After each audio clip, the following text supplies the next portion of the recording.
Hello guys दिनै जाबाय final football match आरो नैबे फाइनाल फुटबल मैचनि नैबे समाव बेलुन बिरहोनाय हाबाफारि आरो बे बेलुन बिरहोनाय हाबाफारिनि उनावनो दिनैनि फाइनाल फुटबल मैचआ जागोन आरो नैबे फाइनाल फुटबल मैचआव मोननै गोख्रों हानजाया बाहागो लादों आरो बे बाहागो लानाय मोननै गोख्रों हानजायानो जाबाय पुनिया फुटबल एफसि आरो हरसिंगा फुटबल एफसिनि गेजेराव दिनै मोनसे ओरैबायदि गेम नुनो थांगासिनो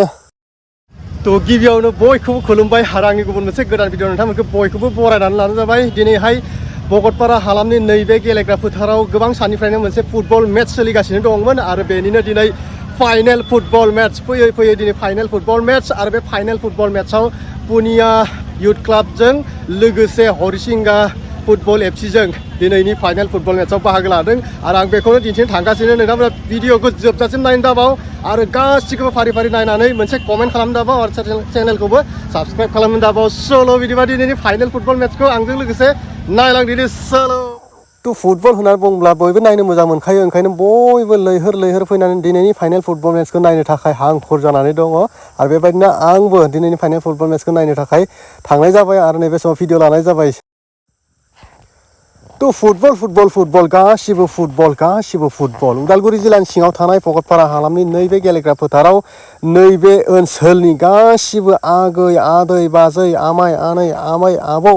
गासिबो गथ' गथाय ज' जाजाय लैहोर फैबाय फुटबल मैचखौ नायनो दिनैनि फाइनाल फुटबल मैचआ जोबोर इन्टारेस्टिं जागोन आरो जोबजासिम नोंथांमोना नायलां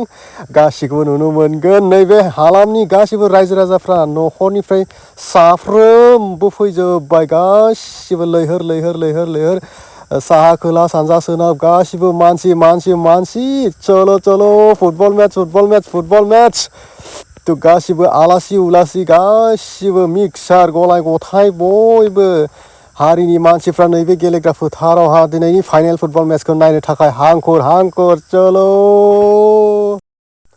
आरो नैबेनो जाबाय दिनैनि फाइनाल फुटबल मैचनि ट्रफि आरो जाय देरहायो बेफोरखौ मोननो हागोन जोबोद मोजां नुदों नैबे समाव सिनायथि लानो थाखाय गुरै खावलायगोन एसटि मर्चा बिजेपिनि प्रेसिडेन्ट मानगोनां बिथांखौ सिनायथि खावलायबाय लोगोसे बिथाङा दिनै जौसाङाव जिरायनाय आलासि बिथांमोन ओंखायनो बाहागो लाफैनाय आलासि बिथांमोनखौ दायो नै बेलुन बिरहोनो रेडि आरो दिनैनि फाइनाल फुटबल मैचआ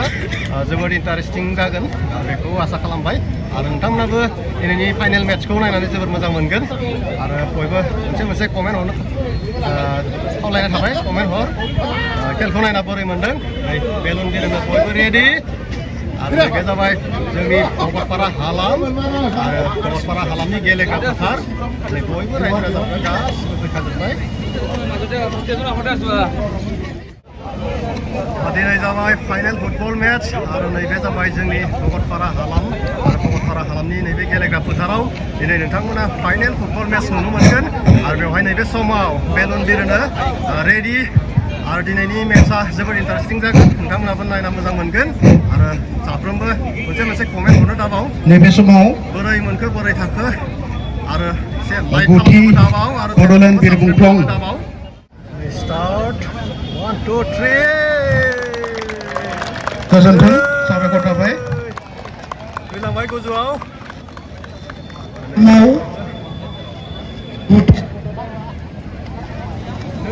थांबाय रायजो राजा नोंथांमोनखौ आखाइ खबना बरायनो थाखाय गुरै खावलायबाय रायजो राजा बिथांमोनखौ आखाइ खबना बरायनो थाखाय गुरै खावलायबाय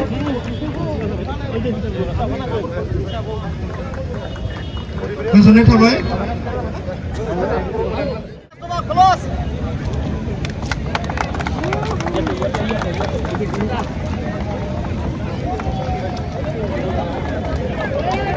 Best of luck, all of you.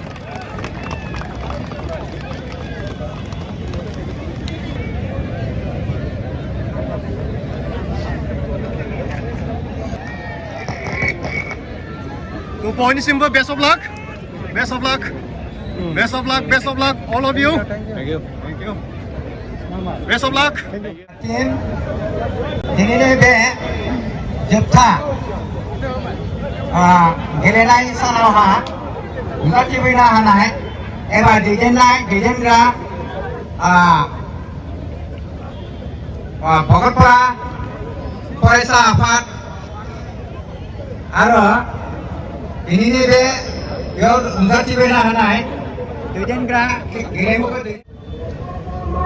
अधिनायक जय हे भारत भाग्य विधाता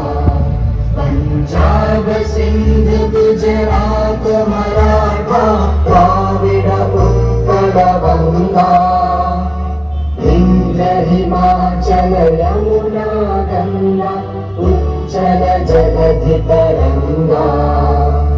तव शुभ नामे जागे तव शुभ आशीष मागे गाहे तव जय गाथा जन गण मंगल दायक जय हे भारत भाग्य विधाता जय हे जय हे जय हे जय जय जय जय हे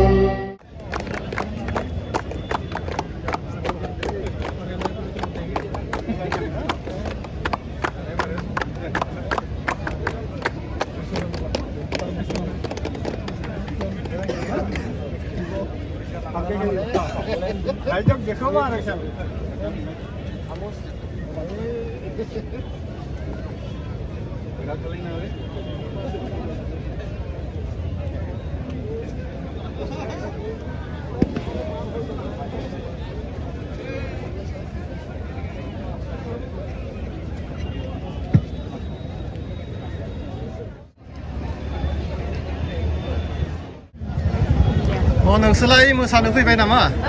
बबे जायगानि? भगतपारानिनो? दे बयनिसिमबो बेस्ट अफ लाक मोजाङै बयबो मोसाना दिन्थि। तो गेमा स्टार्ट जाहांबाय आरो नैबे समाव नोंथांमोनखौ नायनो खावलायबाय जोबजासिम मोजाङै नायलांदो।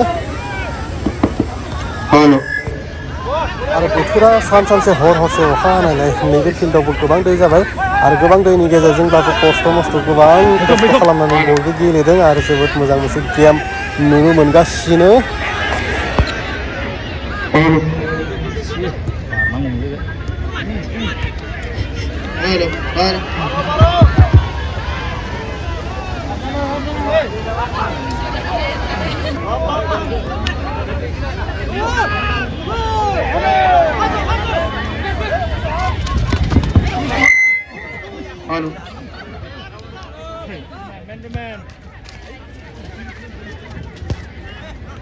Welcome.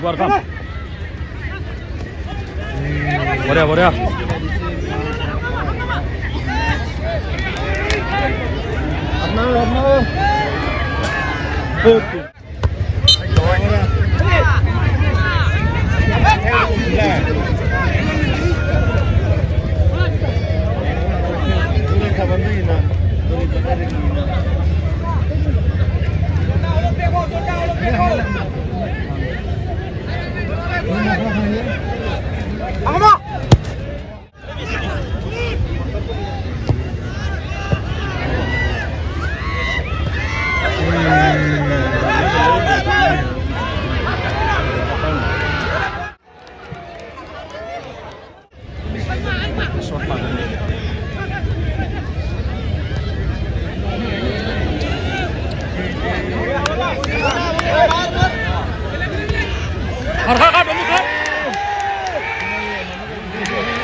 Hamza ơi.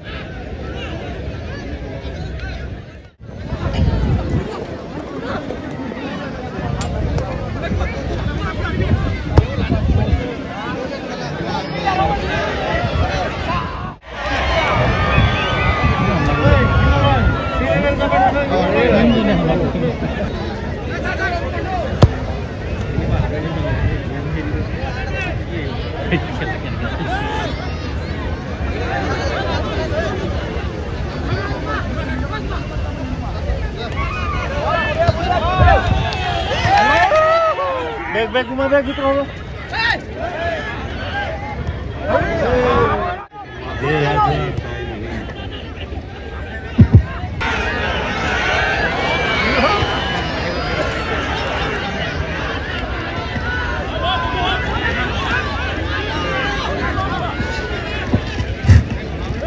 Man.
Trophy championship 2025 October November ओरैनो नभेम्बराव 25 अक्ट'बरनि जागायनानै 2 नभेम्बराव जोबबाय बेखौ जोङो आरसि हिसाबै बान्था आफाद हिसाबै दख'रा दुलारायफोराव मोनसे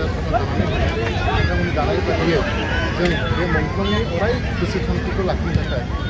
जोङो दिनै बयबो सेटिसफेक्टरि बे गेलेनाया मोनसे प्लेटफर्म होदों आरो बे प्लेटफर्म होबोगोन गोसोआरि देहायारि जेथिंबो जौगानायाव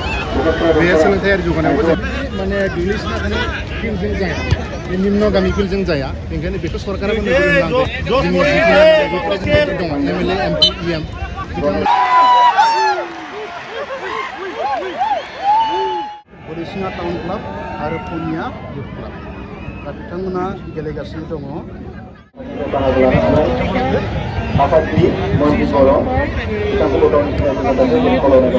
Rohit. दिनैनि बे थासारिसिम जोंखौ दङ रायजो राजाफोरनिफ्राय बे गेलेनाय Boleh hayan kubiyo. आरो जायनि थाखाय दिनै जोङो गासै 8 हानजाखौ जोङो हांख्रायना लाबोनानै आरो रायजो राजायाबो जोंखौ बेनिखायनो जोंनि बे हाबाफारिया मोजाङै दिनैबो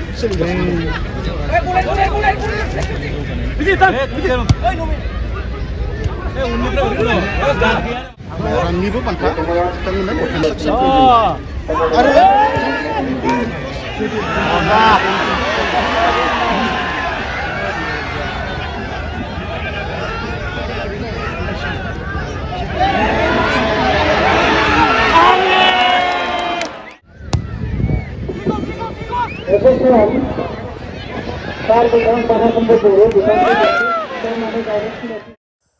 आरो फैयै गेमा जोबनायनि लामायाव फैबाय आरो मोननैबो हानजाया जोबोर स्ट्रं गेलेदों मोननैबो हानजाया समान गेलेदों आरो जोबथायाव पुनिया फुटबल एफसिआ टाइब्रेकारआव देरहाबाय आरो नैबे समाव देरहानायनि खुसियाव बिथांमोना रंजानो हमबाय आरो देरहानायनि देरहासार बान्थाखौ पुनिया फुटबल एफसिआ मोननो हाबाय आरो बेनि गेजेरजों दिनैनि ब्लग भिडिअखौ एसेयावनो फोजोबनाय जाबाय